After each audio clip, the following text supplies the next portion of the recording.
Today is April 8th, 2018. My name is Álvaro Céspedes, and I'm interviewing Tommy Ramirez for the Voces Oral History Project at the University of Texas at Austin. We're in Hondo, Texas. Again, thank you very much, Mr. Ramirez, for allowing us to interview you today. My pleasure. We're going to be asking you questions in general about your life, but more specifically about your upbringing in Central Texas and your career as a lawyer and as a JP. Okay. So, as we said earlier, if there is anything that you don't wish to talk about, or we totally respect your wishes, if there's anything else that you would like to talk about, please let us know, and we'll do that. Okay. And we can also stop recording at any point if you need to just take a sip of water, go to the bathroom, whatever. Okay. Okay, so let's start with your childhood and your upbringing. So you were born in Devine, right? I was Divine. born in Kingsville, Okay. which is in Clayburgh County down in South Texas. Mm-hmm. And then you moved? I did. My parents moved when I was probably 3 years old or so to Falfurrias, Texas, Okay. which is in Brooks County, not too far from Kingsville, still deep down south. Yeah. And then shortly after that, I guess when I was probably 4 or 5, they moved to the little town of Hebronville, which is also in deep South Texas in Jim Hogg County, where I remained until I got out of high school. All right. Okay. And what was your school life for you in like moving around these different places in Texas? Well, I was too young to remember living in Kingsville, and I vaguely remember living in Falfurrias. So most of my childhood memories, probably 99 or more percent of them, really come from growing up in Hebronville, which, if you're not familiar with Hebronville, it's in between Laredo and Kingsville, almost in the middle. Pretty deep South Texas, very, very dominant Hispanic community, and that's where I spent my childhood at. Okay. And how was it like? Did you like it? I did. The people there are very friendly. It's a small community. My graduating class had 69 people in it. But it was a very easygoing environment. We had a lot of freedoms and flexibilities that you don't have in bigger cities, because in small communities back in the late 60s, early 70s, and even to the mid 80s, there's very little to be concerned about as far as your child being any kind of danger if your child's out playing in the streets or anything like that. So we grew up in a pretty laid-back community, and it was nice. It was really nice. So when you talk about these concerns, like what does that entail specifically? Like you were allowed to go out during recess, or? Well, I mean, just talking about, apart from school, just talking about it being in our home environment, if there wasn't work to do or chores to do around the house, because I grew up in a family where we had to work. So if there was something going on, my father and my mother, mostly my father, had to make sure that we had to go get it done. So whether it be working at the ranch, working on a fence, or whether it be working at the house and just pulling up weeds with a talache. I assume when I say talache, you know what I mean, Yeah. correct? Yeah. I think in English they call them a grubbing hoe, although I never learned that term until I was already beyond all my college years, frankly. I didn't know what it was before that. But we worked with our hands whenever there were things to do. When there wasn't something that we had to do, we'd get out of the house and we'd go play. We'd play football in the street, and the out-of-bounds lines were when the road ended, so it was a narrow little field, but it was always touch football in the street. We played a lot of tops in the alley because there was a lot of caliche alleys and streets where we grew up. So we would play what we call trompos, or tops in the alleys, and we'd sit there and spin those things for hours. Sometimes we played marbles. Sometimes we went out and shot baskets at a basketball court. Sometimes we just went riding bikes through the neighborhoods. And those are the types of things we could do without any adult supervision. And nobody thought the worst of it because there was really no danger to anybody in those days. At least that's how it felt. Mm-hmm. And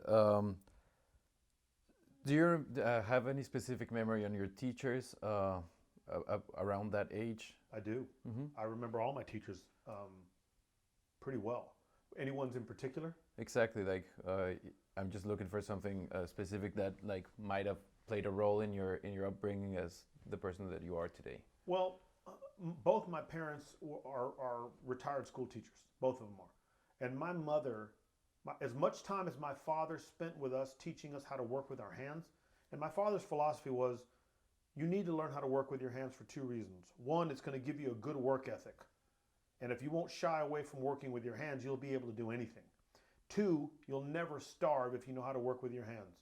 Because even if your brain doesn't function well and you can't get a job, in the corporate world, you can always work with your hands and provide for your family that way. So that was my father's philosophy. My mother had a very different philosophy. She had no problems with us learning how to work. But my mom's philosophy was, I'm going to spend my time teaching your brain and your mind how to work. So my mom would read to us daily. She would take the time to work with us on homework. She would take, in fact, I remember taking an IQ test at my house. No, what parent does that? Well, my mother did. That's the kind of thing that she would do. She would get involved to make sure that we understood things mentally so that we would excel in school. So between my father's mindset and my mother's mindset, that by far shaped the way that I thought and viewed the world as I grew up. Now, I had some very good school teachers, and like I said, I can remember them all. And they all did a pretty good job of investing into our educational experience, but nothing that any of them did would have exceeded what my mom and dad did. All right, I understand. And talking about your parents a little bit more, how was them going to school different from what you experienced in school? Like, was it different for them than it was for you? As far as when they were in school? Exactly.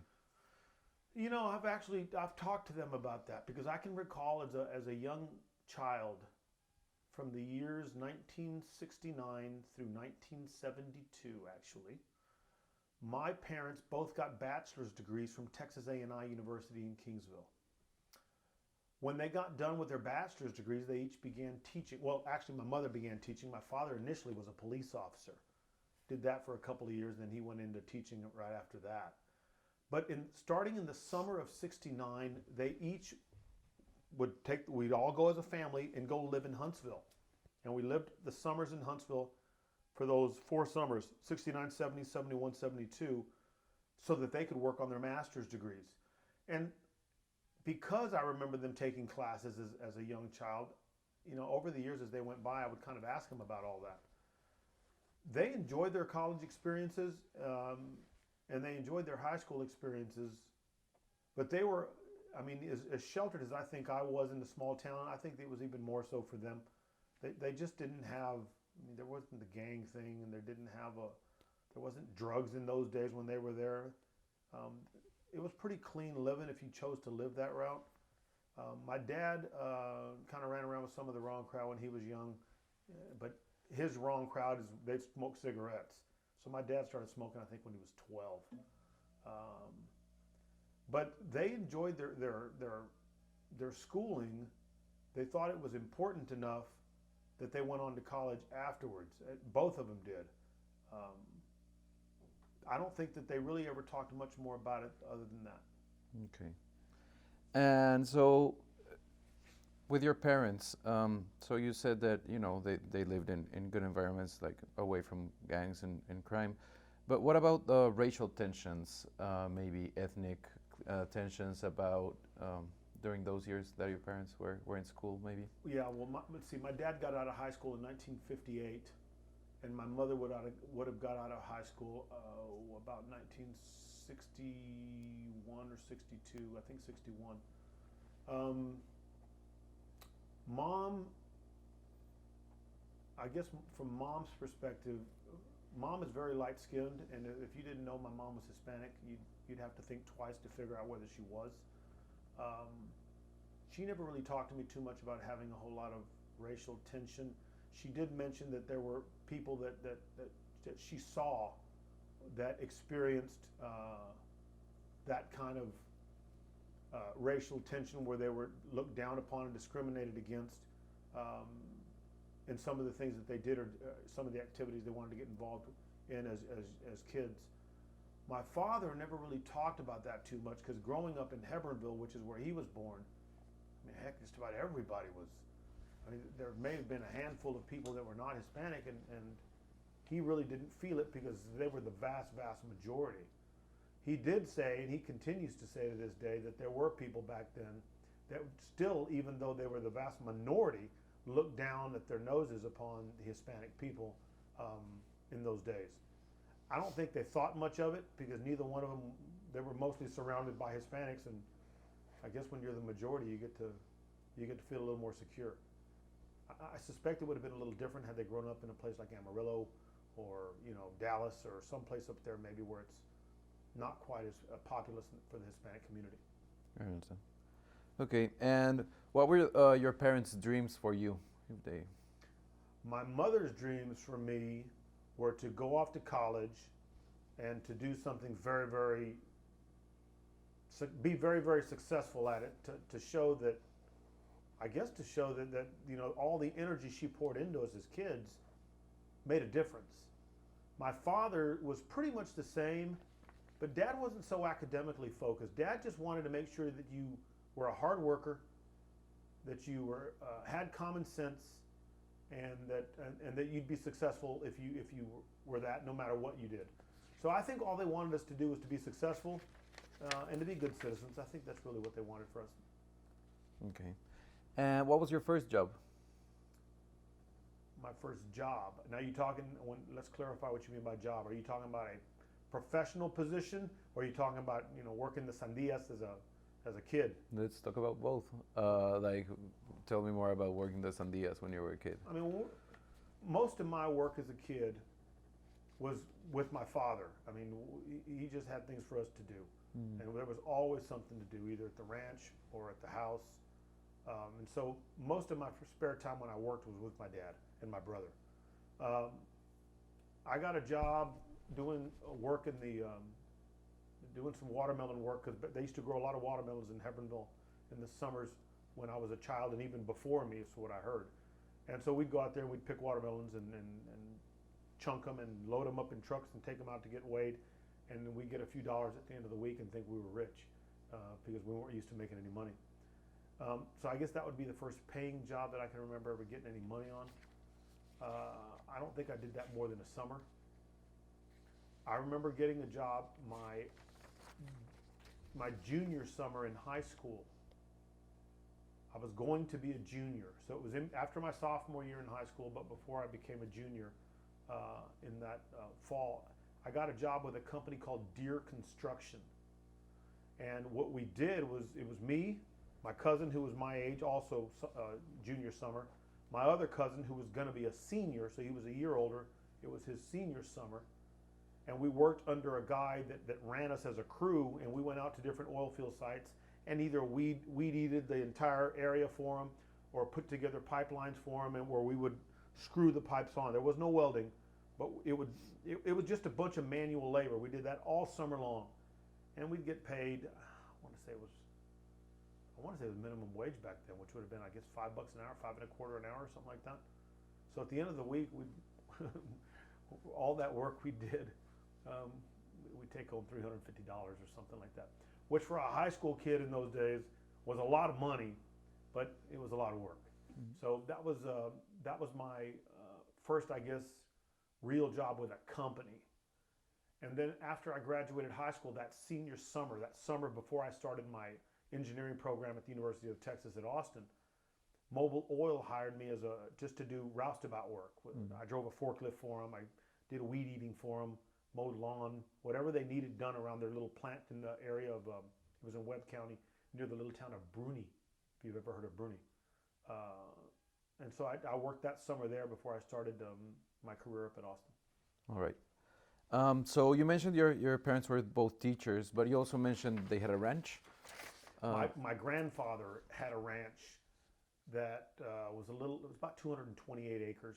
And so my dad and my uncles were always out there. There was always something to do at the ranch. Mm-hmm. Okay. Yeah. And so you talked about your jobs, when you were a high school kid. What other kind of options were available for you and your colleagues, your peers, your friends? In high school? Yeah. You could have done pretty much anything. I mean, Hebbronville's not a big community, But it's a community that if you look around, there's things to do. There was a Dairy Queen there. You could have got a job at a Dairy Queen. There was a Wynn's store. I don't even know if they have Wynn's stores anymore, which is basically a little, almost like a Dollar General store today, where they just sell a bunch of things. And if you wanted to, you could go try and get a job there. You could work summer jobs in the watermelons. There was opportunities to work if you wanted to work, and there were different industries to do it in. You just had to want to do it.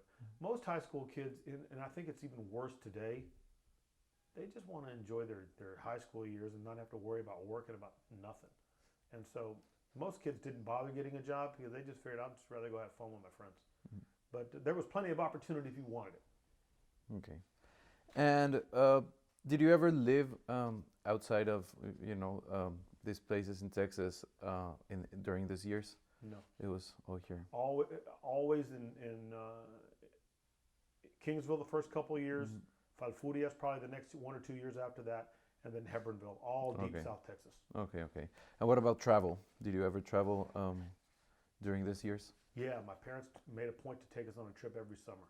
Okay. That was I think that was part of not only us bonding as a family, because there were always trips where we drove. None of this flying business. We drove everywhere, and we pulled a little camper behind us. But it was also part of their educational experience for us too, so that we could see how other people lived in other areas. And so every summer they planned a trip for us, and every summer we were gone for about 10 days to 2 weeks. Oh, nice. Yeah, and honestly, I thought that was one of the best things they could have done for us as kids. And like, for example, where would you travel during those trips? We went East Coast, West Coast. I mean, every summer was different. We went to Florida one summer. We went to Las Vegas another summer, Colorado another one, Utah another one, Washington, D.C. another one. And there are others I'm sure that I'm not thinking of. And in between those summer trips, we would take a little one to Garner State Park. We go on a fairly regular basis, at least once a year. Just little things like that. Okay. And so now talking about religion in your life. So have you always been a religious person? Yes, it's because of my mother. My mother's the reason that she made us go to church. Which church was this? Our Lady of Guadalupe, a little Catholic church in Hebronville, is where my earliest memories of going to church are. I did not want to go when I was a little boy either, I'll have you know. In fact, my dad wouldn't go. Funny story actually about all that. My dad meets my mother. They're 5 years apart. My dad's 5 years older. My dad meets my mother. His very first date that he invited her on was to go to church together in Kingsville. Oh, what a sweet little boy. So my mommy says yes. They go off and they have their little date at church. They go on and they date, and later on they get married, and I come along. Let's see, they got married in July of 64. I was born in June 65. So I pop along 11 months later. Well, no sooner than they got married, Dad stopped going to church. So Dad never went to church. Mom, however, continued going to church because she grew up going to Catholic school as a little girl before they put her in the public school in Kingsville. So because of Mom, I had to go to church. I didn't have a choice, and I didn't want to go. Dad would go off and play in a little softball tournament. Well, I wanted to go watch Dad play softball. And Mom would say, you are going to church. And off to church we went. Right.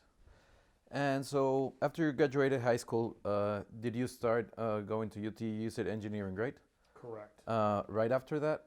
Right after high school, I started at the University of Texas in Austin in the fall of 1983. I was playing football for the university at that time too. I actually walked onto the football team in the fall of '83 and played with them for that fall of '83 and the spring of '84 before I said, where am I going to make my bread and butter in life? And I figured out it wasn't going to be playing football, so I let it go to concentrate more on engineering.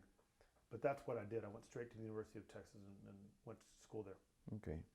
And did you have to sacrifice anything to go to university? No, I did not. I was very fortunate, and my parents, both as professionals, school teachers, mind you, who don't. And I realize school teachers are not supposed to make a lot of money, but my parents did a very good job of providing for everything that I would have needed to be able to go to school. Now, at the time, I don't know what your tuition is today. I suspect well, actually, I probably do know. My daughter is getting ready to graduate from the University of Texas here in about 6 weeks. And it's about $5,000 a semester now. Well, in my day, it was $500 a semester. I paid $500 a semester for about 16 hours every semester. And so my parents were able to budget the monies so that I didn't feel a thing. Okay. And after you graduated from engineering,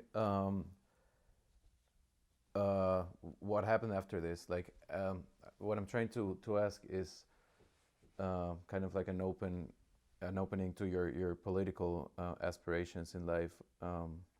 So when did you start developing this sense of like you wanted to become something else apart from an engineer? Okay. If you want me to answer that question with an eye on how my mind turned to politics, that doesn't come till later. Okay. I can go straight to that if you want to. Let's start chronologically then. Okay. So after you graduated with your engineering degree at UT, what happened then? Well, oddly enough, I had applied to the University of Texas School of Law more out of it, not because I wanted to go to law school. I really didn't have any desire to go to law school. I had known since I was a middle school kid, that I wanted to be an engineer. I initially thought I wanted to be a nuclear engineer. And I figured I was going to have to go to Texas A&M because they had a nuclear reactor on their campus and a nuclear engineering program. I figured that was the energy of the future, and so that's what I was going to be so that I could be there in a field that was going to have relevance. I found, however, as I would watch the news, and I didn't watch news very often, but I watched enough to keep in touch, that there was always people protesting about nuclear reactors. And I'm talking the 70s, that people were protesting about nuclear power plants and the dangers and all. And I thought to myself, you know what, there's a lot of commotion about that, and nobody seems to have commotion over oil industries or gasoline industries. It's only about the nuclear ones. So I said, you know what, maybe they're going to have more trouble there. So I decided that I did not want to become a nuclear engineer anymore, probably late middle school. And I said, well, okay, I'll be another engineer. And I decided on petroleum. And so I always knew I was going to be a petroleum engineer, and I didn't have any doubts once I made that decision. But I met this person one day when I was working for the University of Texas who was telling me that her father was an engineer. She was a law school student at the time. She said her father was an engineer, but she didn't think engineers would do very well in law school. And I thought to myself, she doesn't know me very well. So I applied to law school just to apply. I really didn't have any thought of going, any desire to go. So I applied to one law school, and that was the University of Texas, which turns out I didn't realize was the hardest law school to get into in this part of the United States. So I applied, filled out all the paperwork, got a letter in the mail, said, congratulations, you've been accepted. I went, for the fall of 1988. And so I got this invitation to attend the University of Texas Law School, which I didn't want to do. But then I thought, oh, well, I'm in, I may as well go do it. So when the fall ended and the spring of 1988 rolled around, I had already worked for a year as part of the University of Texas engineering program as an engineer outside of school. I did it was called it was the co-op program that the university used to have back then. I don't know if they still have it now. And so what they did is they got university engineering students and they would hook them up with full-time employment. And so I got hired on with Ingersoll Rand out of Houston on Hillcroft in 59. And so I began in the fall of 1984, where I did not attend a single lick of class. For the fall of 84, I moved to Houston and I worked with this company. Then I'd come back and went to the school in the spring of 85, went back and worked the summer of 86, back to school, fall of 86, or fall of 85 rather, then back to the engineering for the final year in the spring of 86. So I worked 3 full semesters, full-time, 40 hours a week, no schooling. So it delayed my graduation a year. So I had already worked as an engineer for 1 year by the time I was getting ready to graduate engineering school. So when I went into the spring of 88, I had that semester to go and I was done. I said, all right, I'll start law school, I guess, in the fall. Well, in those days, and again, I don't know if they do this now also, companies would come into the placement office at the university and they would interview applicants for jobs. And heck, I wasn't going to interview. I was already accepted to the University of Texas Law School. Why bother? So everybody, all my friends were going down and signing up for these interviews with Conoco and Union 76 and Texaco and Pennzoil and Mobil, and I wasn't doing it. And hey, did you get the job? No, I didn't get a job. They would all be talking back and forth. Did you interview? And I'd say, I didn't even sign up. I said, I already got accepted to law school. Well, finally, after everybody was chatting about it for so long, I was, you know what? I'll go and interview too. What's it gonna hurt? If they say no, it doesn't matter. I'm already interviewing. I'm already going to law school anyway. And if they say yes, well, who knows? Maybe there's another door that God has in store for me. So I interviewed with one company, and only one, and that was Mobil Oil, who had hired me to do that summer job business when I was just got out of high school. So I signed up with Mobil Oil for an interview. When I got done with the interview, they said, you'll hear from us within a week. Well, a week went by and I didn't hear anything. Now, I was working at the time in for the university in the engineering office, and they'd have me run little errands here, little errands there. And on one particular day that I was working in there, it had been over a week and I hadn't heard back. And they had some papers they needed me to run to the main tower. So I said, okay. So I got the papers and I walked out of the engineering building and I walked towards the main tower. And I was walking over there to turn the papers into whoever. I don't even remember what it was about anymore. And I'm one of those people that I'll talk to a brick. I like people. I enjoy talking to people. And there was an elderly gentleman that was kind of coming out from the area where I was going in with my papers. And he was in a suit, and I saw he had a name tag and it had Mobil Oil on it. And I looked at him and I looked at the name tag and I said, I just interviewed with that company over a week ago, and they said they were going to get back to me within a week, and I haven't heard a thing from them. And he stopped in his tracks and he looked at me and he said, excuse me? I said, I'm sorry, I said, but I noticed you're wearing a Mobil Oil name tag. He said, yeah. He goes, I said, I interviewed with that company. It's been almost 2 weeks now. They said they were going to get a hold of me within a week, and I haven't heard a thing back. He pulled out a notepad and a piece of paper. He said, what's your name? And I gave him my name. He said, what's your phone number? I gave him my phone number. He said, you'll hear something before this day's over. Turns out it was the VP of Mobil Oil. I got a call that night that offered me a job with Mobil Oil in West Texas in Midland. So now I thought to myself, I've got law school, and I've now got an offer to work as an engineer with Mobil Oil in Midland, Texas. Ooh, what am I going to do? And so I prayed about it, thought about it, and figured out, you know what? I'd love to go work, and maybe law school will hold a spot for me for another class. So I went to the University Law School. I said, well, you guys, I said, I've just got an offer with Mobil Oil. I think it would be invaluable to my career if I learn real life engineering, not just the school stuff. Can you all hold a spot for me for another class? And they said, we'll give you a 1-year deferment. I said, I can't learn anything in a year. Can't you do more than that? They said, the only way you can do that is you have to go to the admissions committee and ask them, and maybe they'll give you more time. So I set up an appointment with the admissions committee, went and talked to the professors that were in that thing, explained to them that I'd like to learn engineering firsthand from a real company, and then I'd like to come back to law school. So they said, we'll give you a 2-year deferment. So you're accepted and welcome in the fall of 1990. I said, deal. So I took the job with Mobil Oil and began June 20th of 1988 and worked with them until early August of 1990, when I would then enrolled in law school. So you remember that date very clearly, the day you started working for Mobil. June the 20th of 1988. What can you tell me what happened that day? Like, what do you remember of you walking into that job for the first day? I remember walking in there the first day. Now, I had already been there before, probably about 2 or 3 weeks before June 20th. My parents and I, the three of us, drove from Hebronville, which is deep South Texas, through Midland. Mobil Oil had already told me, we have a $5,000 check for you, which $5,000, 1988. A kid that's got nothing. Was an arm and a leg. We have $5,000 to give you so that you can move to Midland. So I drove to Midland on the way to Las Vegas. We were on the way to Vegas to go and have a little last minute family celebration before I moved away and began life in the real world. They gave me $5,000. I opened up a bank account at United Bank in Midland.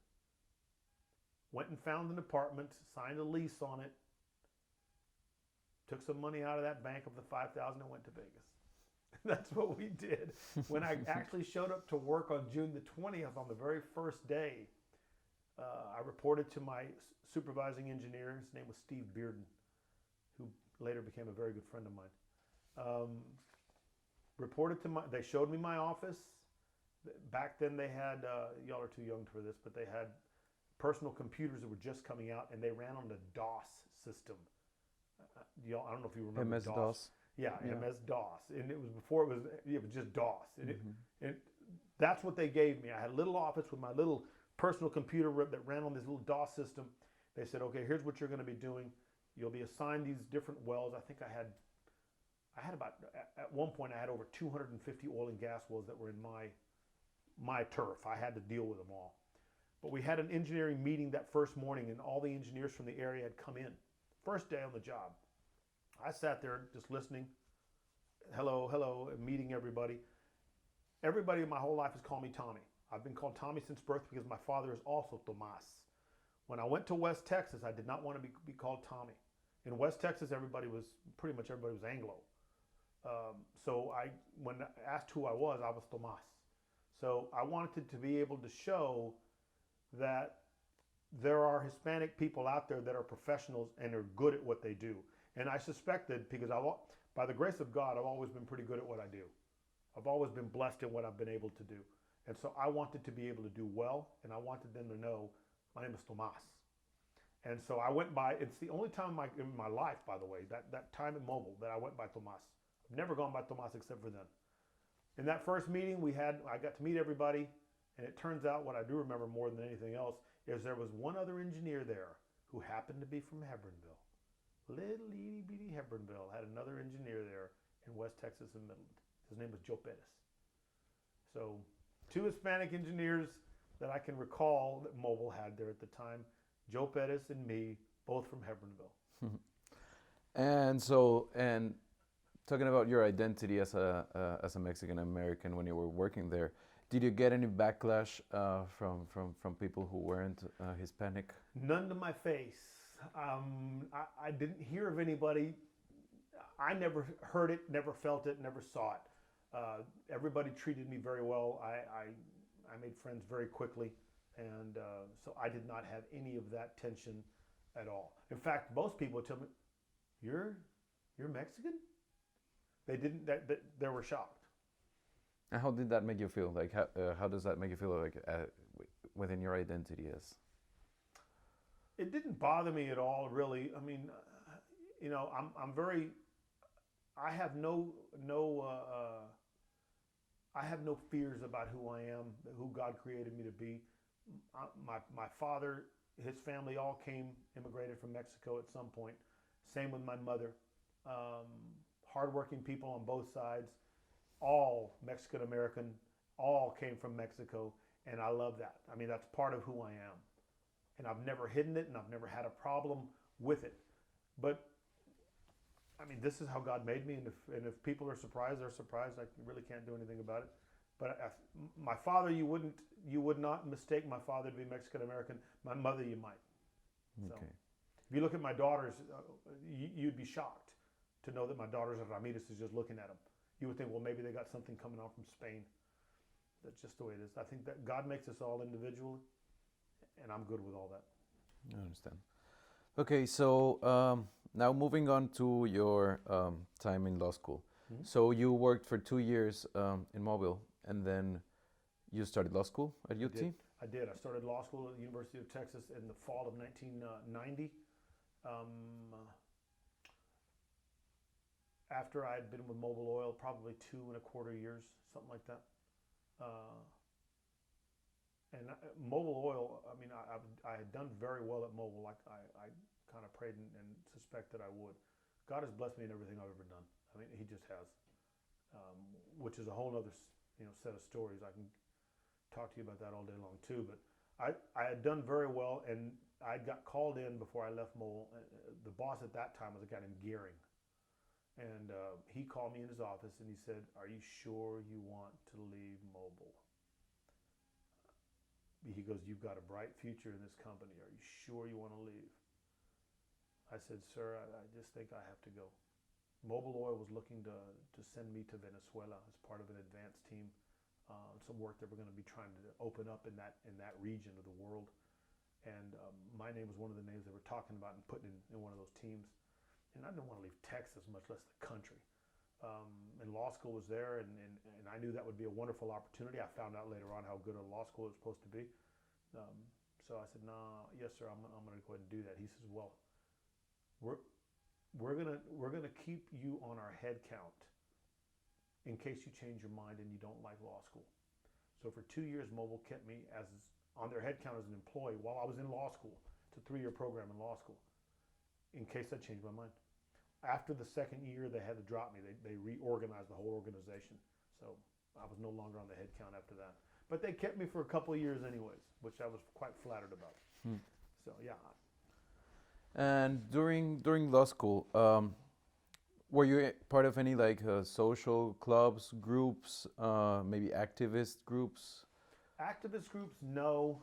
I was involved with some of the athletic organizations that they had, and so I would get involved with some of those activities, and we would play football against other groups within the school, and do things like that. Other than that, I really did not. I wanted to treat law school very differently than I treated engineering school. When I went to engineering school, I didn't study like I should. I really didn't spend the time doing the work like I should have done, because when I was in Hebronville, I never had to study, and I would fly through everything without any trouble. Well, I kind of did the same thing in engineering. I would study probably a night, maybe 2 before the exam, and it worked out okay for me. But then I went to Mobil Oil and started working from 6:30 in the morning to 3:30 in the afternoon, and realized that, you know what, I can get a lot done if I get up and start working. So when I started law school, I said, I'm going to start working like this is a job. I'm going to get to the law school by 7:30, and I'm going to take an hour off for lunch, and I'm going to take a couple of 15-minute breaks, one in the morning, one in the afternoon. And if I'm in class, that's part of my work. And if I'm not in class, I'm going to be doing homework for my classes, part of my work. My work day will end at 5 or 5:30. I don't remember anymore which it was. So I didn't work nights in law school, and I didn't work weekends, which is how it was when I was at Mobil. With rare exception, you would catch me probably during finals. I guess I would work more than that. But that's how I decided to treat law school. I treated it like a job, and it worked out very well. Okay. And so by the time you graduated, what was going on in your mind? Had you developed a sense of like becoming more engaged in like a civic engagement, political engagement? Still not at that point. When I got out of law school, I had already determined by the time I graduated law school that I wanted to work for myself. When I was in law school, in the first year of law school, and by the way, if you're ever interested in law school, the most important semester you'll ever have in law school is the very first one. It's a 3-year program, but that very first semester establishes your grades. Then you interview for clerkships at different law firms that very next semester. And the only grades they have are the grades from the first semester. So you get hired based on how you interview and what your grades were like that first semester. Well, once you get hired for those summer jobs, if you do your job well, they're going to keep inviting you back. My thought was, I want to work for a really, really big law firm. I want to work for a really, really little law firm, and I want to work for a medium-sized law firm to see what they feel like, if the cultures within them are the same or different, because I want to be able to have a normal family the way my parents raised me. I want to do the same with mine.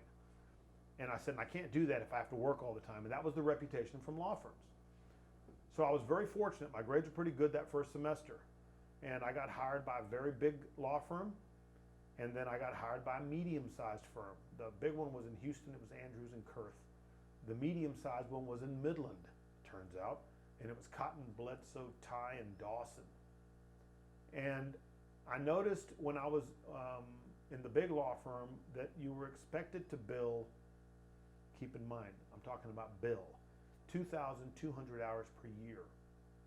Now, to bill 8 hours in a workday, you can't work 8 hours.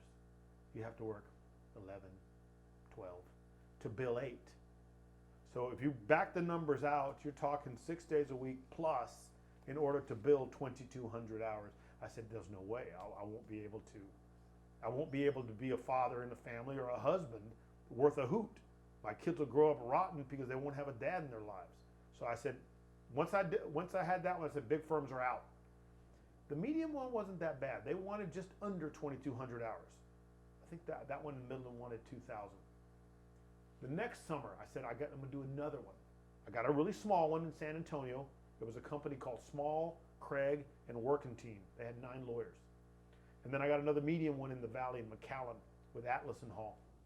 Atlas and Hall wanted a little over 2,000 hours. Small Craig was the small one, and they wanted at that point, I think they wanted 1,800 to 2,000 hours as minimums. So when I did all the math on that, I said, there's no way. I'm not for me to do what I want. So I decided at that point in time, I'm going to work for myself. I said, I'm broke in school, so I'm used to living on nothing anyway. I've got no clients. I don't know anybody, but that's okay. I'll slowly build up a law practice. And so that's what I decided to do. So when I graduated law school, I knew I was going to work for myself. So I waited for the bar results. They came back. I passed. And I immediately started doing criminal court appointments in San Antonio. You have to give free lawyers out to people that can't afford them. So I'd go around trying to fish for little court appointments where they'd pay you $100 or $125 to represent one little guy on one little matter. Well, pretty soon those things, if you do your job well, that little guy that you just got paid $100 on went and told 3 of his cousins. And pretty soon you get a phone call from one of his cousins saying, hey, I heard you represented my cousin so-and-so. He said you did a good job. I'd like to hire you on a case I need help on. And now I can start to charge what a normal lawyer charges. And pretty soon that started to build up to the practice I have today. And I'm absolutely swamped in my work and have been for years. And those little guys that you started representing in San Antonio, what kind of people were there? What were they getting in trouble for? I represented on criminal court appointments, thefts, burglary of vehicles, criminal trespasses, aggravated assaults, plain old assaults. I did one murder even that I got appointed on. Numerous rapes. I did all kinds of criminal stuff that I was appointed on.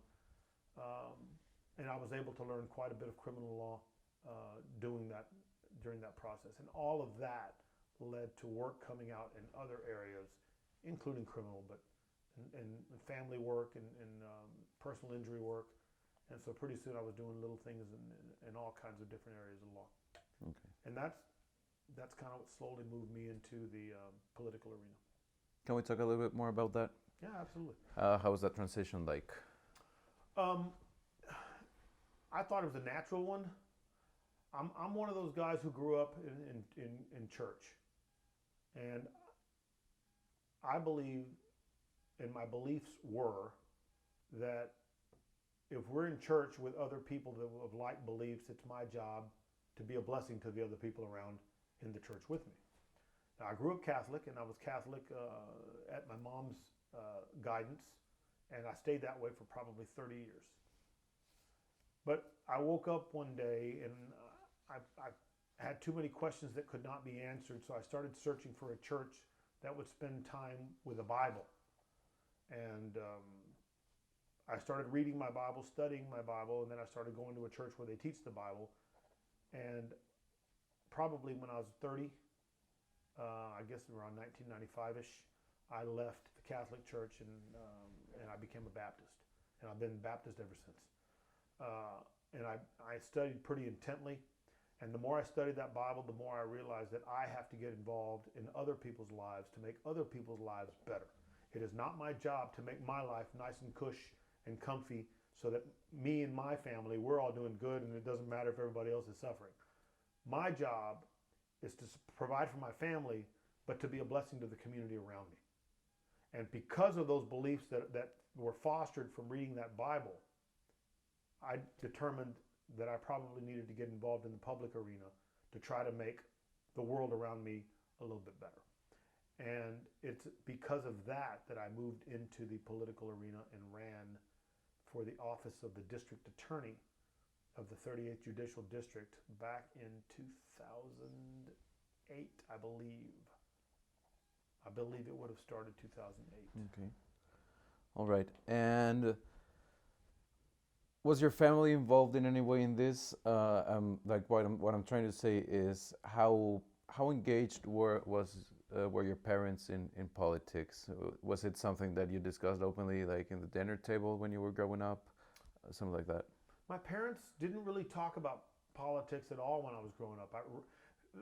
Funny story. The only time I really remember politics ever coming up is when I first became eligible to vote. You know, I turned 18 years old in June of 1983 when I had just graduated high school.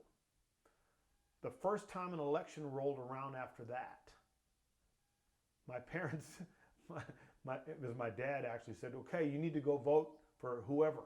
He gave me, and I don't know who it was, and don't remember what the office was, but my dad says, you need to go down when you go vote today and go vote for so-and-so.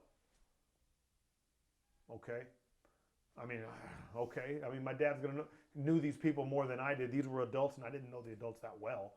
So I said, okay. So I went down to go vote, and it was at the old middle school gym. And I went in, and it was a primary election. Now, I don't know if if you're familiar with the primaries versus the general election. Well, it was a primary election, and in Hebronville, because it's so predominantly Hispanic, just about everybody's Democrat. But I had seen enough of the news. Again, you already heard how it is that I determined that I don't want to be a nuclear engineer anymore. I saw enough of the news to keep it in tabs, and my brain is, to this day, my brain doesn't turn itself off unless I have to turn it off. And so I had seen enough of the news to go, why are those Democrat guys asking for that? Why are they wanting to do that? And there were things that I didn't think were proper. So as an 18-year-old kid, or however old, I assume it was 18, I don't remember if I was 18 or 19 in my first election that I voted in. I went in there to vote, and they said, okay. And I said, I'm here to vote. Hi, Tommy, how are you? I'm fine. So I had to pull out my ID. And they said, and they leaned over where the ballots were. They were in a box. And they leaned over, and they pulled out a Democratic ballot, and they said, here you go. This is a Democrat ballot. And I said, I don't want a Democrat ballot. And they looked at me puzzled. And I said, I really would rather have a Republican ballot.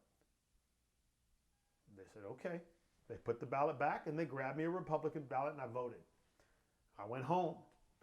My dad says, did you vote for so-and-so? I said, hey, Dad, I tried to vote for that guy, but he wasn't on the ballot. And my dad says, what do you mean he wasn't on the ballot? I said, well, he wasn't on the ballot. I got my voting, but I looked for the guy. He wasn't there. And then my dad says, did you ask for a Democrat ballot? I said, no, I wanted a Republican one. He goes, Mondao, you're supposed to have got the other ballot. I said, but I don't agree with the other ballot. So that was my that's my first venture into what I remember about politics as a kid, because they never talked about it at the tables. And they never brought, took you to a voting poll when you were a kid? Never. My parents didn't work the polls. They didn't get involved in the political process other than to vote. I don't ever remember a political sign in our yards, anything like that. All right, now only that I was wound out because I grabbed the wrong ballot and I voted. All right. So now moving on to your campaign as a DA. What do you remember most about this? How did the idea ever come around, and how did it start? Well, like I said, I saw a big need in the office of the district attorney's office, in the office of the district attorney. The district attorney is the one that prosecutes crime, major crime. In this county, Medina County, and in the other counties, it handles the felonies. They have a county attorney that handles the misdemeanor, minor stuff, but the district attorney's office handles all the felonies, the murders, the rapes, the aggravated assaults, all that bad stuff. and there was a lot of Mexican mafia stuff. There still is. That was going on, that was starting to work its way into this part of the world. And so I saw the need that was there for a tougher institution to deal with crime just to keep the community safe. I had 3 little ones at the time, you know, and I thought to myself, I'll lose a little bit of money doing this. It'll be a little cut and pay. But you know what? I can do a lot of good, I think, for not only my family, but for all of the community in this region. Because the office of the DA currently, and back then it was the same, handled Medina County, Uvalde County, and Real County. All 3 of those counties were part of what I was campaigning to do. And so because of that, I decided, you know what, I'm going to do this. And so I talked to my wife, and my wife said, okay, if that's what you want to do, I'll support you. And so off I went. I made my announcement. I put something in the paper that I was, you know, looking to run, and I decided to do that to try and make the community better. Okay. And during the campaign, who are your staff? Who are your main allies during this time? Ooh, as far as staff goes, I didn't have any. I didn't have any staff. What I had were just people that I knew from living here, because I had moved here to Medina County in 1998. So when I moved out here in 98, this is 10 years later that I'm looking to run for this position, I had already met quite a few people. And so I had a lot of people that knew what my heart was and what I was trying to do. And I had quite a few people that said, we're going to support you because we know who you are. We understand what your heart is and how your mind works. So I had a lot of people supporting me, but I didn't have any staff whatsoever. I just had people that were offering to pay, you know, donate some monies to the campaign, to talk to other people on my behalf, just things like that. That's really all I had. Okay. So, as you said, like during your upbringing, most of your community was a Democrat, and you identified more as a Republican. That's correct. So what were people's reactions towards that? You know? Surprise more than anything else. Nobody gave me a hard time about it, other than my dad for not voting for the one guy he wanted me to vote for. Mm-hmm. And even after that, my dad never gave me a hard time about it. I think people respected that decision. There were so few people that were doing it in Hebbronville in those days that it was probably a shock to a few people. But other than that, I didn't have anybody give me any grief about it whatsoever. And how did your upbringing play a part in this party affiliation? Like what made you kind of go into this choice, this decision? Well, again, in my home was the home I grew up in was a very traditional home. I had 2 parents that stayed married, that are still married to this day. I mean, I'm getting ready to turn 53. My parents are getting ready to be married for 54 years. My mom still loves my dad. My dad still loves my mom. And they raised us with very traditional values of, you know, you put in the work, you reap the rewards of the work. You don't put in the work, you don't reap the rewards. You didn't put in the work to get the rewards.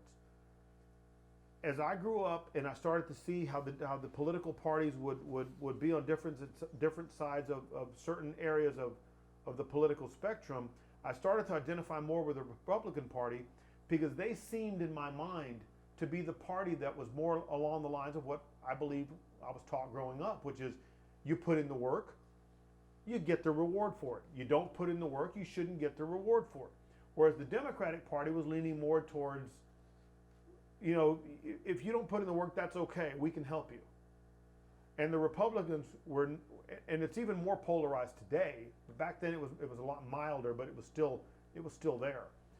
You need to put in the work to be able to get something out of it. Don't expect anybody to give you anything. And I could see those little nuances, and for those reasons, because it was more in line with the core values I was raised with, I just more identify with Republican. I was frankly quite surprised that my parents weren't. But I guess that they had been so long on the Democratic side that that's just where they chose to stay. And it reminded me very much, if you think back to the JFK, well, you're all too young to think of JFK. Think back to the JFK days when JF Kennedy makes that famous line when he's giving that speech, ask not what you can do for your country, ask not what your country can do for you, but what you can do for your country. Well, those are the core values I was raised with. And had the Democratic Party remained that way, stop asking for the government to do the stuff for you. Go out and do something for yourself and better your country at the same time. Then I'd still be Democrat. And I think that's what Reagan ended up saying later in the 80s. I didn't go anywhere. The Democratic parties who moved, it wasn't me. And I really, that resonated with me. When Reagan made that statement, I said, you know what, I can see that. Because it didn't used to be that way, but it is now. And even more today. So it's for that reason. And by the way, both my parents, if you look at my little form, they've been Democrat forever. Here in the last 8 to 10 years, now they're a Republican too. So, go figure. Okay, so going back to the campaign days when you were running for DA, so who were your main supporters during these days? Just people that knew me well through church or through my work. There were different. I got to meet lots and lots of people through my work in the legal field. As an attorney, I just get to meet a bunch of people. It's a people business, and people are always calling, and so I talk to people constantly. And the people that knew who I was were the main supporters that I had, and I had quite a few of them, especially in Medina County, which is where they knew me real well. I wasn't known very well in Uvalde County, and I wasn't known very well in Real counties. I don't go over there that often. But the ones in Medina knew me quite well, and I did pretty good in Medina County in that election. Okay. Not so well in the other two. And who were your main, who were going against you mainly? Well, when I made the announcement that I was going to run for that office, the incumbent had already made his decision. He was not going to run again. So it was going to be a new DA no matter what. Now, the incumbent had barely won an election 4 years prior against a kid. At the time, he was a kid. And so I figured the kid was going to run again. And he I figured, had a leg up since everybody kind of knew his name. But I figured there was quite a few people in Medina that knew my name, and I could get out and meet some people in the other counties, and maybe we'd be all right. Because there's a lot of Hispanic vote in Uvalde County especially. And if they saw my name and the kid who was not Hispanic, he was Anglo, I figured I'd probably have a pretty decent shot to win. What happened was, oddly enough, a third guy got in the race, another Hispanic. And when he got in the race, everybody said the same thing. That guy's going to draw half your votes away. And sure enough, when we went, our votes split, the other guy won. His name was Reyes. Okay, I understand. And so you mentioned that a lot of your supporters knew you from church. Yep. So when did you start preaching and becoming more involved in church and people knowing you from church? I actually started to teach, not preach. I actually started to teach the Bible in late 1995. It's a fascinating little thing to me whenever I think back on how all that began. I remember being in my home in San Antonio. It was my wife and I, and our oldest had not yet been born. And I was by myself. I don't know why. I don't know where my wife was. She may have already been asleep. And I remember throwing my hands up one evening in my home and praying, Lord, I know that there is only one God. And my uncle's telling me this, and the priest is telling me that, and the guy I heard on the radio is saying this. They can't all be right. There's only one God and one truth. I said, I've been a straight-A student my whole life, till I got to UT, by the way. Then it got a little bit tougher. But I've always been blessed in my learning. You've always made it where I can learn, and I learn easy. I said, I'll make you a deal. And this was my prayer, and it was from the heart. I said, I will study the Bible from the very beginning to the very end, and I'll study it like it's a textbook. I'm not going to read it. I'm going to study it. I'll take little note cards. I'm going to go through. And I said, if you teach, I'll study. Because I need to know, is my uncle right? Is the priest right? Is the guy on the radio right? Who's right? I need to know because I want to do this right. I said, you teach, I'll study. I said, but in the end, I want to know the Bible better than I know anything. And I think God honored that prayer, because I went through that Bible cover to cover, and I learned a lot that I didn't know existed. And because of that, I started to teach the Bible shortly after that. And then teaching opened up where I got to actually get up in a pulpit on behalf of a pastor that wasn't there, and I got to actually preach a sermon, and it went very well. And then pretty soon I got to preach for another pastor. Then the word started to get out. And then I lost count after as to how many churches. I used to keep count. Ooh, I preached in 3 churches, 3 different churches. Ooh, I preached in 9 different churches. I got up to 50 and I stopped counting.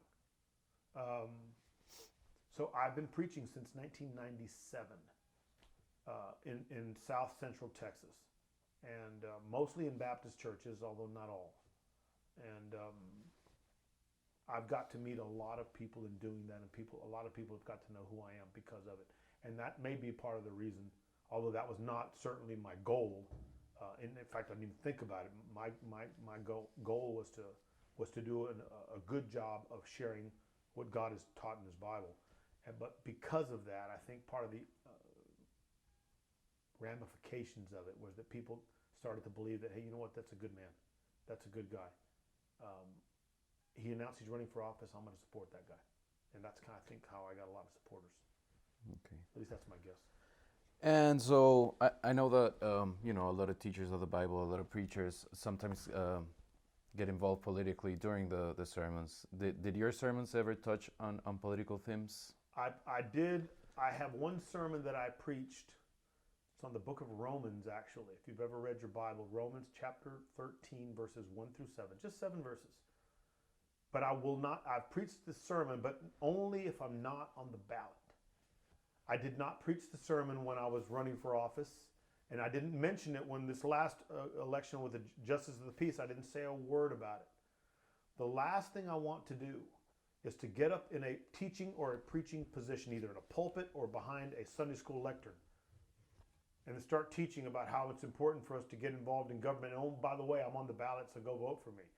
Because then the person that doesn't know me, I had a guy the other day, for example. I've been teaching in the church in Divine now for 20 years. I started teaching there in 98 when I moved there. And when the election was over, I was having a conversation with this friend of mine. I said, look, I didn't want to mention this stuff before the election because I didn't want anybody to think, oh, well, now I know why he's up here teaching. He's up here teaching just so we'll vote for him. Okay, I'm not going to do that. And he looked at me and he said, look, man, whoever thinks that's a moron, he said, because you've been doing this for 20 years. I said, you know that. What about the new guy that just got here, let's say a week ago or a month ago? He doesn't know that. I said, so I will not mention this stuff while I'm on the ballot.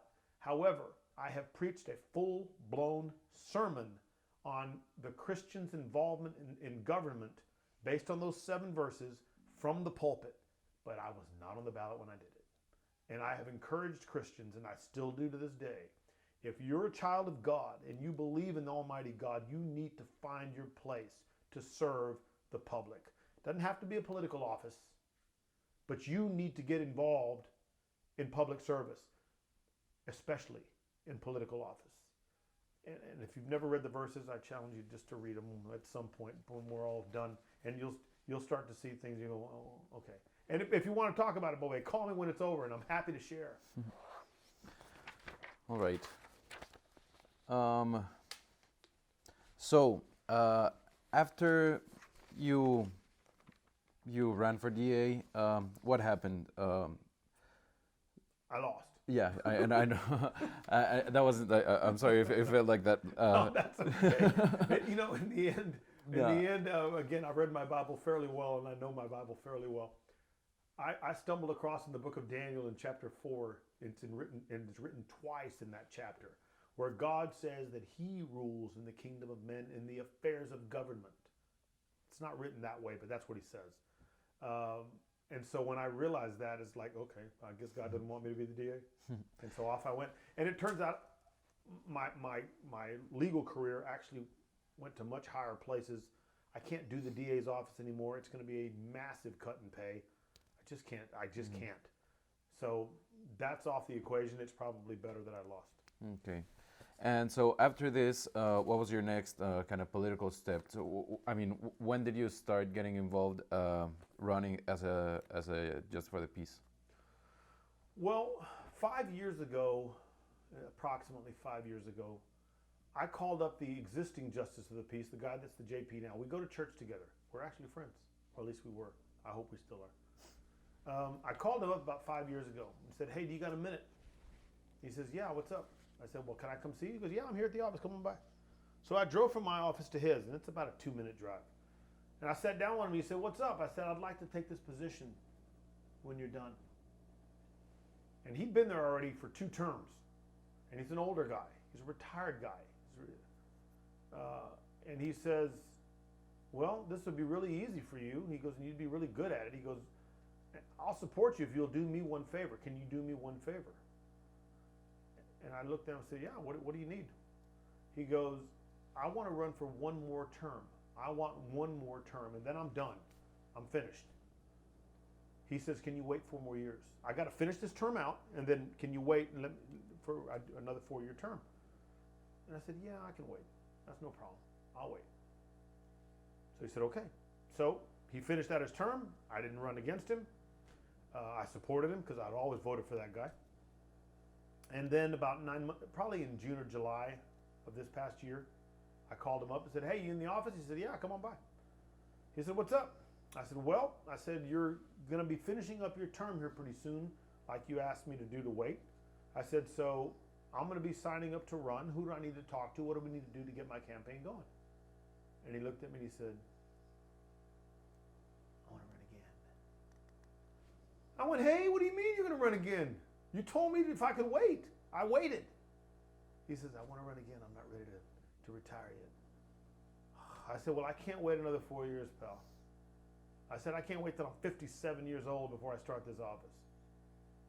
He goes, "Well, okay." He goes, as long as you keep the campaign clean." I said, "Man, Phil, you know me better than that. I mean, we've gone to church together for how many years now? I wouldn't make it dirty no matter what. That's just not who I'm called to be." He says, "All right." So I signed up to run. I made my announcement early so he knew I was committed. Then it was going to be on him as to whether he wanted to follow suit or whether he was going to keep his word like he told me he was.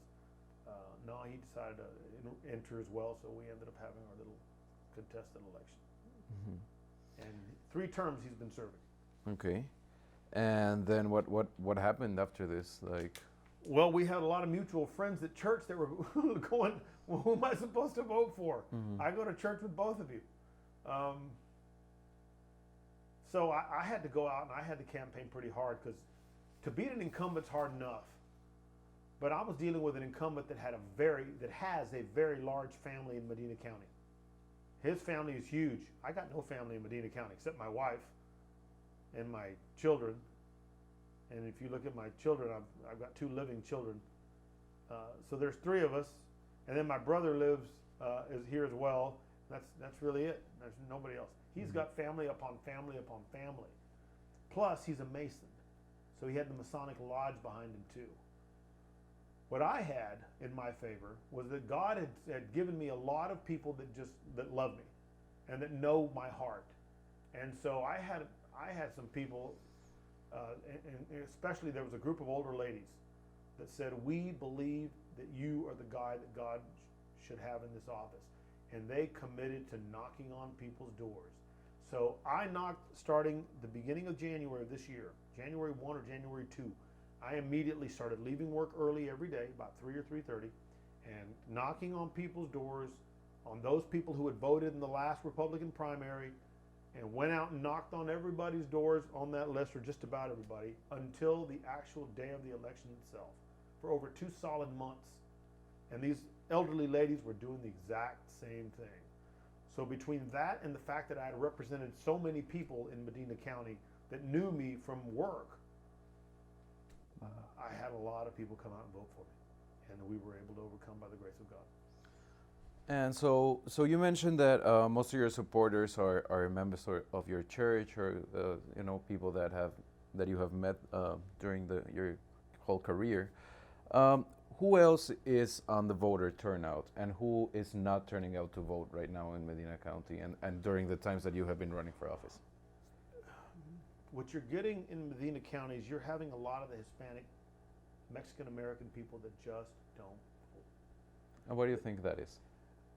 Honestly, I think it's because they don't understand the importance of the vote. I think the vast majority just think that my vote doesn't count. It doesn't matter. If I go vote or if I don't vote, the result's going to be exactly the same. If I don't vote, the same guy's going to win or lose. And if I do vote, the same guy's going to win or lose. What I've tried to explain, and I remember having this conversation when I was running for district attorney back in 2008 or whatever it was. I specifically went to Natalia, which is in Medina County. And I remember meeting with some of the leaders in that town, and there was a little crowd that happened to be there. I don't remember why. I think it was a dedication going on or something. And when I was out there, I remember they gave me a little time to speak, and I said, listen, I said, I've driven through your town. I lived here for 6 months while I was building my house outside of Divine. I lived in a little apartment in Natalia. I said, have you noticed that the streets in Natalia are not near as nice as the streets in Divine or the streets in Hondo or the streets in Castroville? Any idea why? I said, let me tell you why. Because in Natalia, nobody votes. And the guys that build the roads, the guys that have the funds to send crews out to build the roads, are they going to send the crews out to the people that are going to vote them out of office or the people that don't say nothing anyway? So if a road needs to be fixed, they're going to send it to the area where the people vote because they want those votes. Over here, you're last because you don't vote.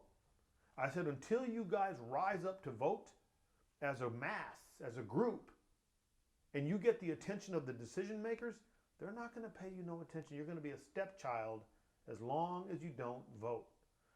And to me, that's the reality and that's the truth of life.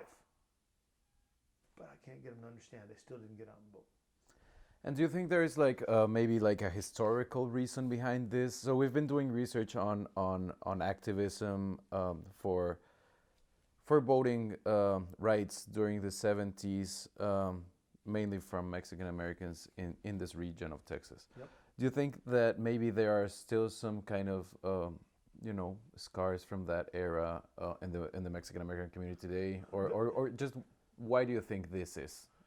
Coming from like a historical perspective. From the older generation, I believe there probably are still some scars from the older days because they've lived through a lot, they've seen a lot. They've seen a lot of the corruption. If you go further south in Medina County, you go to Duval County. And if you've done any political history in South Texas, you've got to have heard of the Duke of Duval, which is George Parr. I mean, there's a lot of corruption that has gone on in the political system, and there's a lot of people that have been betrayed, I believe, as part of the political system. And I think some of the older people may remember and carry some of those scars and some of those memories as to how things were and why it's all crooked anyway, so why bother? But the younger crowd, what's their excuse? And I suspect that the younger crowd is doing what all younger crowds do. They look up at their mommy and daddy and see how their mommy and daddy do it. And if it's not important to mommy and daddy, I guess it's not important to me either. That's why, I've always thought that the family unit is the basic structure for any society. And if you have a good, strong family unit, that is the base for building a healthy society. And if you've got parents that do a lousy job of parenting, then they raise kids that do a lousy job at parenting, and on the cycle goes. And I think it's the same in the political arena.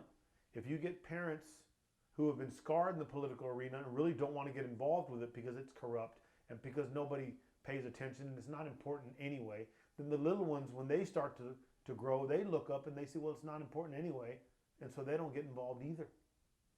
And I'll give you just something typical.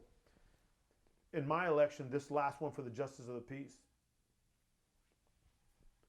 the Natalia vote on the day of the election, I won it by the grace of God. I had 36 votes. My opponent had 22. You go, okay, what's the big deal? Well, Natalia's much bigger than 100 voters. Much bigger. Divine, which has got nicer roads. And they're not nice, by the way, but they're nicer. Divine, I had, I believe, 218 votes, and my opponent had 148. they're 4 miles apart. That's what I'm talking about. In Divine, however, a lot of the Hispanic population that generally does not vote voted this time because I was knocking on their doors, and so were these elderly ladies that believed in what I stood for, and they went out and started knocking on these doors of these Hispanic families, saying, "We need to get involved in the process. We need to vote," and they got them to vote. And do you ever see like maybe ethnic or racial tensions within this community today or recently that could affect voting or voting turnout? I heard, again, I'm my entire life, and I'll be 53 here very quickly. I've never felt a lick of racial tension except once when I was told that I could not be treated the same as someone that was Anglo, and I was shocked. But other than that, I've never felt it. Can you talk a little bit more about that specific experience? Well, it was just it was a long time ago, and it just involved friendship. And when talking about that friendship, we couldn't be the kind of friends that we were talking about because I was not Anglo. How old were you? 22, Okay. I guess, 25, something like that, early 20s. Okay. But that's the only time in my life that I've ever felt anything like that. In this election, kind of back to what your question was, I did, and I heard it. I never went out and said anything. I just heard it. Hey, we got to go vote for Ramirez because he's Mexican and he understands our culture better. The other guy doesn't understand our culture. I did hear that. I heard that several times in this election that just happened a few months ago or a month ago.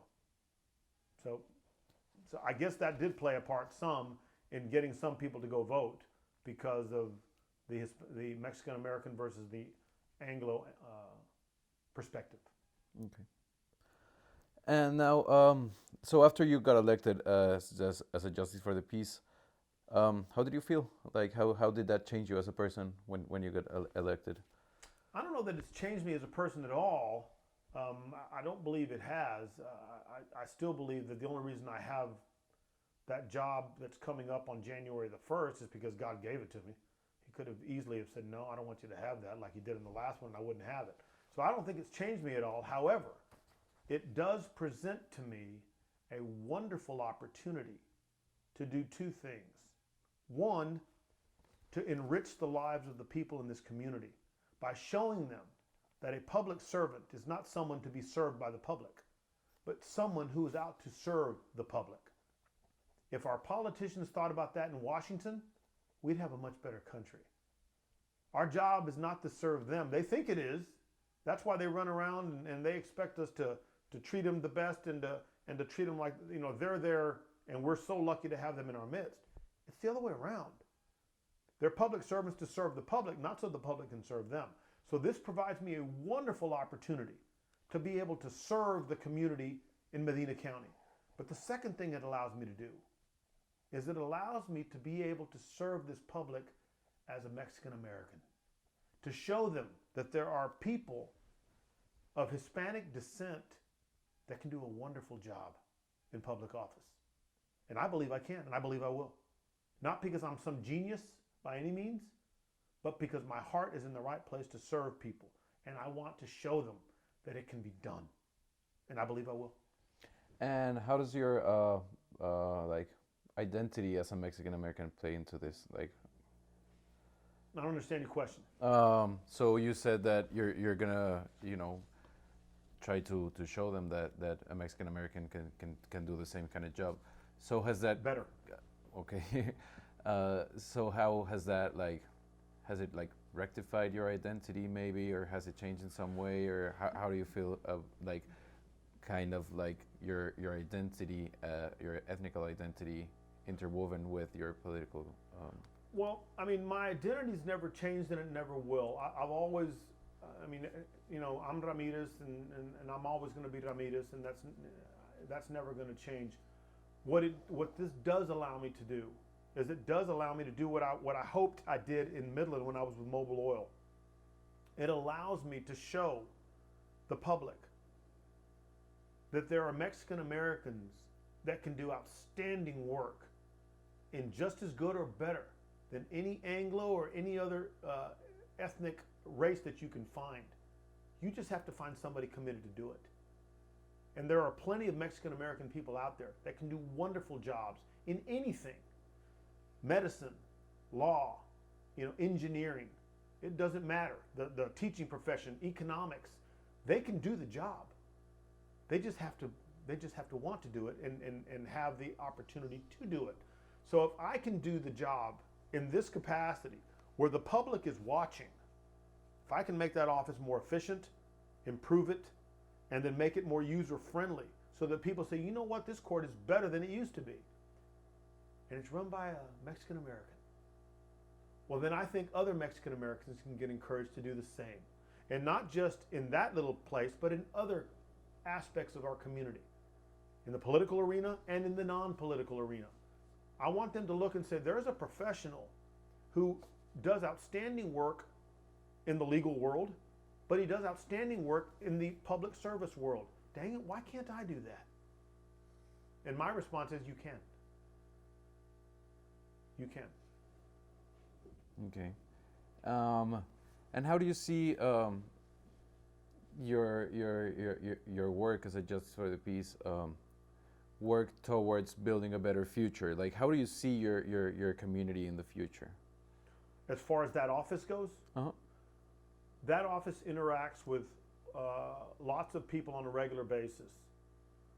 It's historically been run in a way that I don't see as the most efficient way of running it. Justice of the peace courts are generally slow because generally you're not dealing with a lawyer who's the judge. You're dealing with a non-lawyer who may or may not have a good firm grasp on the law. You're also dealing with a court system that is used to running people through it. And I hate to use the analogy, but it reminds me of cattle that are getting dipped, if you've ever been around a cattle farm. You run them in a line and you run them through a trough and they get all this dip on them to get all the stuff off them, and they just go one right after the other. And the office is set up to run in what I consider a non-efficient way. I think with just a few minor changes, that office can be run a whole lot smoother. And when that's done, the community has a more positive interaction with the office. And then the word gets out, you know what, I was in JP court the other day. Boy, that thing was a whole lot faster than it used to be. Or you know what, they ran it a whole lot better. And it was so much easier. Instead, today, for example, if you call that office today, and don't call now because it's Sunday and nobody's there. But if you call on business hours tomorrow, you're going to get an answering machine that's going to say, and don't hang up, listen to all the menu because our menu items have changed and they run you through some long, nobody wants to do that. There are 4 staff members in that office. Don't you tell me that somebody can't pick up that phone. So that's one of the changes I'm going to implement right away. No more answering machines. Pick up the darn phone, talk to somebody. Let's get on with it. Those are the types of things that I'm hoping is going to get spread through the community so they can see, hey, this court's already working better. Mm-hmm. And I want that because I want it to better the community like I told you before, but I also want it to be an inspiration to other people that are looking. Mm-hmm. Why is it that he can do it? And nobody else seems to. I can too. Yes, you can. Okay. Just get involved and go get it. So that's kind of really what I'm hoping to do.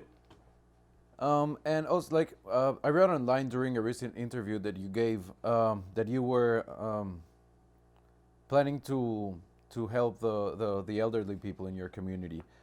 So how have you seen that they have been treated during the past that you want to make a difference for them? And I also want to ask if it has been the same kind of treatment for them than to Anglo elderly people. Yes, as far as the elderly goes in this court, it doesn't seem to matter at least not from what I've seen as far as the ethnicity goes. The problem, however, is that elderly people, to me, are their own race of people. And I hate this to use the word race, because I mean, you've got, the Mexican American people, and you've got the Cubanos, and you've got the Anglos, and you've got the Chinese, and but the elderly are their own group. And the elderly generally, not all elderly are this way. There are some that got money out to burn. But generally the elderly in Medina County are people that live on their Social Security check, and they try to make that check stretch, and they try to make their ends meet. And so they need that kind of help. Well, when they go into a JP court, the way it is pretty much today, they can't afford a lawyer. At least most of them cannot. And if they're going up against someone that has a lawyer, they're almost certain to lose. And because most JPs who are not lawyers, when a lawyer walks into a Justice of the Peace Court, most JPs take a mental step backwards, because they know that the lawyer knows more than they do, that the lawyer handles the law day in, day out. And so most JPs are not going to buck a lawyer. And sometimes a lawyer needs to be bucked.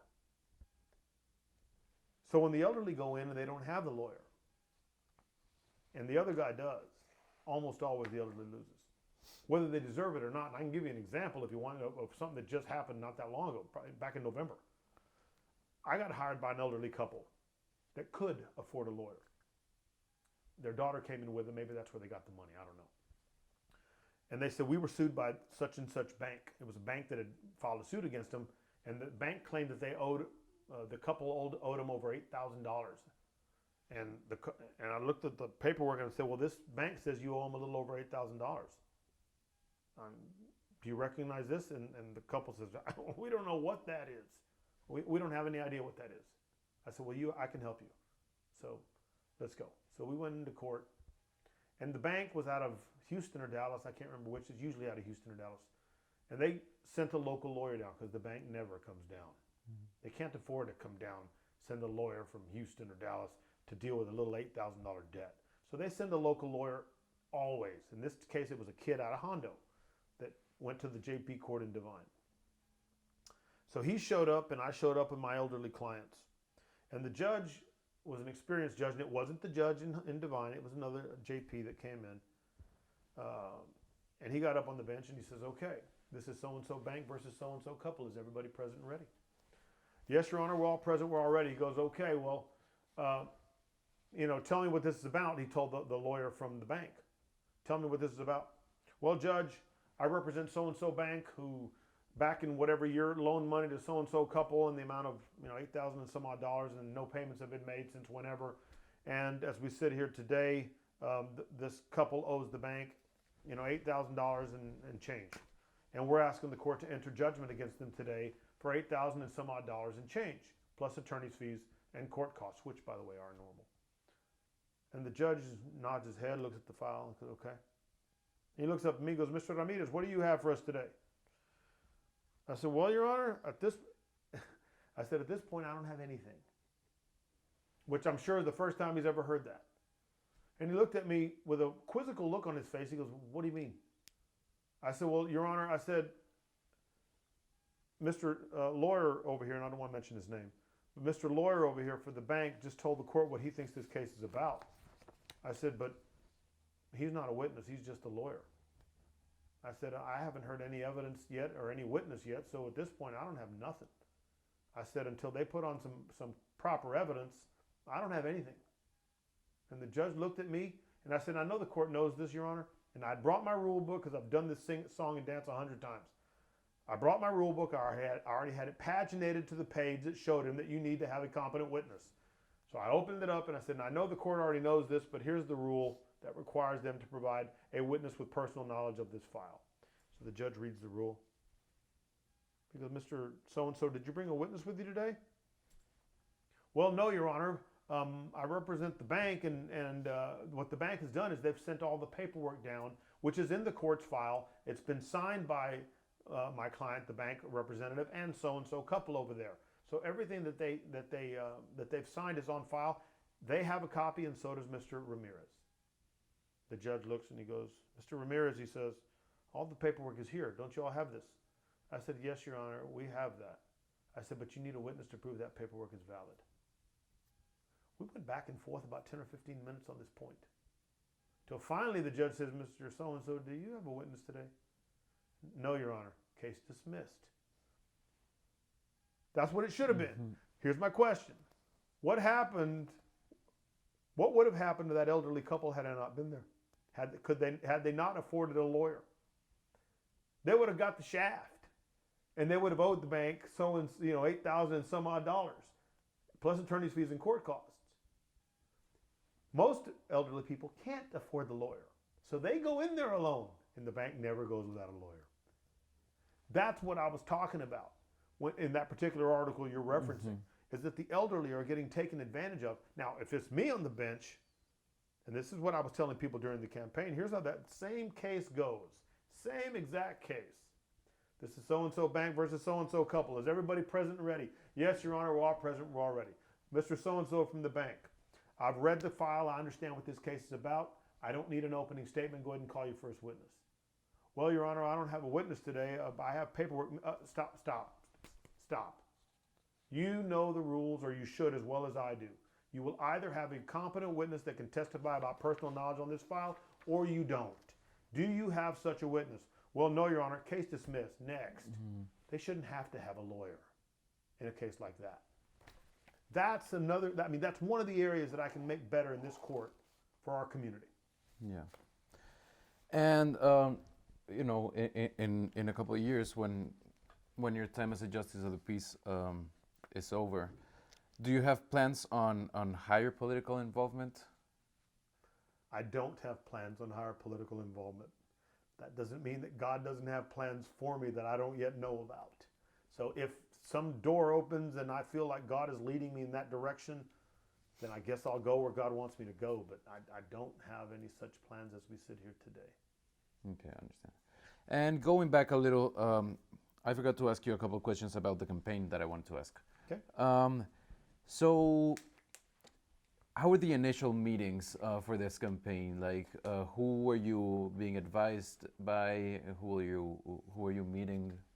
And what did those meetings look like? Well, I really didn't get a lot of advice because it was a relatively small campaign compared to the DA campaign, which I had run 10 years earlier, where I had to go across 3 different counties.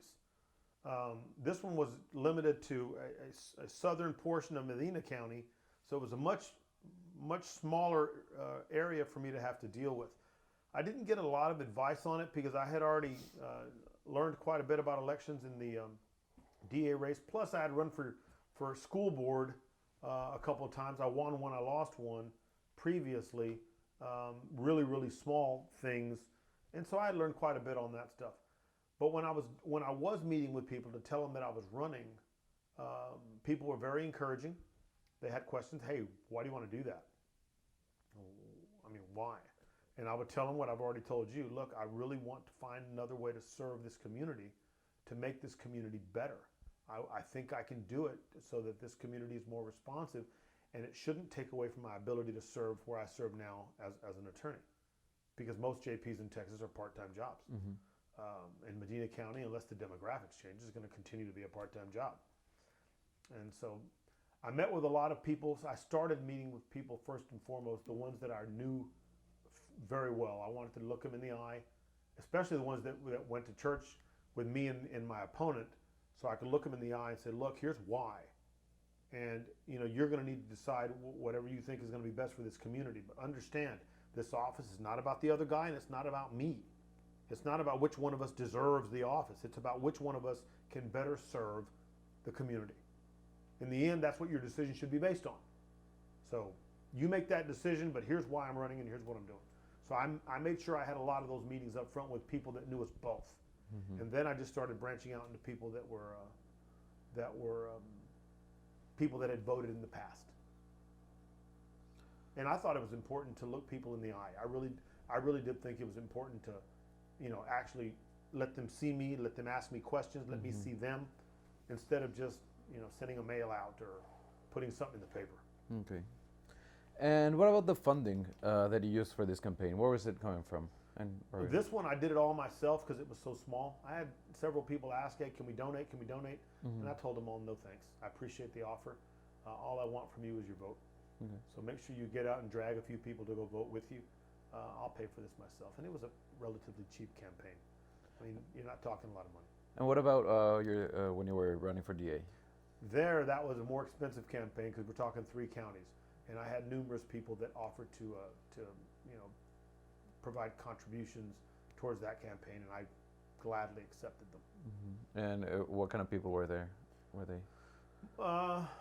Most people are people that knew me or knew of me, and that believed I could do a good job.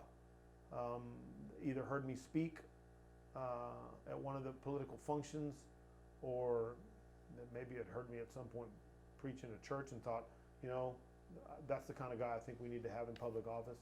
So that's kind of where the monies came from.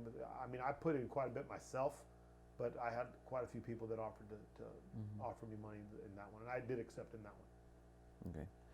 And during the JP campaign, so your opponents, or your opponent, and the people who didn't, who weren't on your side, who weren't supporting you, what would they say about you being your flaws? Now or then? Before or after the election? First before and then after. Okay, I can. Before the election, my opponent probably would have told you, because I know him fairly well, he probably would have told you, he's a pretty nice guy, but he doesn't understand what he's going to be getting into. You're better off not voting for him. You're better off voting for me. In fact, I was told by several people that that's what he told them. So I'm pretty sure that he did not badmouth me. Now, other people I heard did, but I don't think he did. If you were to talk to him today, and I have not talked to him today, I haven't even seen him, and he hasn't called me or anything. If you were to talk to him today, he might be a little more upset, but I don't know that he would say anything bad about me. Okay. I just don't think he has any reason to. I mean, he knows that I told him, sure, I'll wait 4 years, no problem. He knows that I gave him my word on that, and I kept my word. He knows he's the one that went back on that, not me. Okay. So. And talking a little bit more about electoral demographics here in Medina County. So looks like it's a little politically divided between Republicans being largely a white population and Democrats being mostly a Hispanic population. Do you agree with this, or how does it look like today compared to the past, and how do you think it's going to look like in the future? I think you're getting more and more people in this part of the world anyway that are falling more and more in line with the Republican point of view. I know it's not that way in certain pockets in the state, such as Austin. But in Medina County, I think more and more people, Hispanic and otherwise, are tending to vote more on the Republican side of things. Now, and why do you think this is? I just think that some of those old values are cropping up, and I think the Democratic Party as a whole today is so much more off to the left than it used to be when I was a child in the 70s and the 80s. I mean, you never had the Democratic Party embracing homosexuality and that kind of, and abortions and all that kind of stuff back in the 70s in the early 80s. But now, I mean, they do it easily without blinking an eye. You mean the Democratic or the Democratic Party? And I think because of that, they're starting to alienate more and more people that just don't have those values in Texas. We just don't have those core values here. I have a case now, and I had one not that long ago, where, interesting case, by the way, the one I used to have and the one now is very similar. I was hired by a set of grandparents a few years back to represent them in getting their granddaughter. The granddaughter had been taken away by Child Protective Services. Dad was in jail. Mom was in an abusive relationship with some boyfriend. So CPS took the kid away and put the kid in a foster home. Turns out it was a lesbian couple's foster home.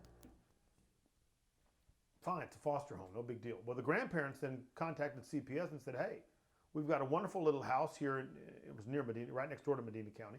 We've got a wonderful little house here. We live out in the rural area. We love our granddaughter. We'll take wonderful care of her. Well, CPS blew them off and would not put that child in their home. Then, and so they were getting annoyed and agitated, but they didn't do anything. They just kept petitioning CPS, and CPS kept blowing them off.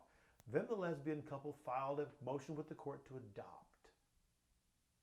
And that was, so then they called me.